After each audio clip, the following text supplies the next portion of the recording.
একবার আমার মসজিদের সামনে একটা নতুন দোকান হচ্ছে, তো আমাকে ডাক দিয়ে নিয়েছে, হুজুর একটু আসেন, দোকান উদ্বোধন হবে, আপনি একটু দোয়া করে দিন। গেলাম, মানুষজন আছে অনেক, দেখি মিষ্টির প্যাকেট ট্যাকেট আছে, শুধু থারি থারি আপনার তাক সাজানো আছে, অন্য কিছু নাই। বললাম ভাই কিসের দোকান? তো তখন সিঁড়ির যুগ ছিল খুব বেশি, এখন তো সিঁড়ি চলে না। আমার বলো হুজুর একটা সিঁড়ির দোকান দেবো, আল্লাহ যদি বাঁচে। দোকান দেবেন সিঁড়ির, আমার আনছেন দোয়া করতে। আমি তো ভাই দোয়া কি করবো, আগে ভাগে আপনার সাথে কথা ক্লিয়ার হয়ে যাক, মানুষজন আসলে পরে যেন আর ঝামেলা না হয়। আমি কিন্তু দোয়া করবো 2 হাত তুলে, আল্লাহ এই ব্যবসার উপরে তোমার গজব নাজিল হয়ে যাক আল্লাহ, আল্লাহ এটা ধ্বংস হয়ে যাক আল্লাহ, আমার যুব সমাজকে শেষ করে ফেলছে আল্লাহ, এটা যাতে মানে খুব দ্রুততার সাথে এই জন্য রাস্তায় বসে যায় আল্লাহ, আমি তো এই দোয়া করবো। হুজুর এটা কোনো কথা বললেন আপনি? এত টাকা খরচ করে মিষ্টি আনছি, জিলাপি আনছি, আপনার টাকা আনছি, আপনি দোয়া করবেন?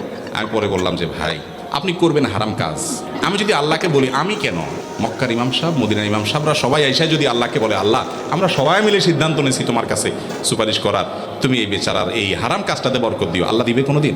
কি বলেন? আল্লাহ দুনিয়ার সব মৌলবী মিলে যদি দোয়া করে, আল্লাহ এই দোকানে বরকত দিবে, হারামের দোকানে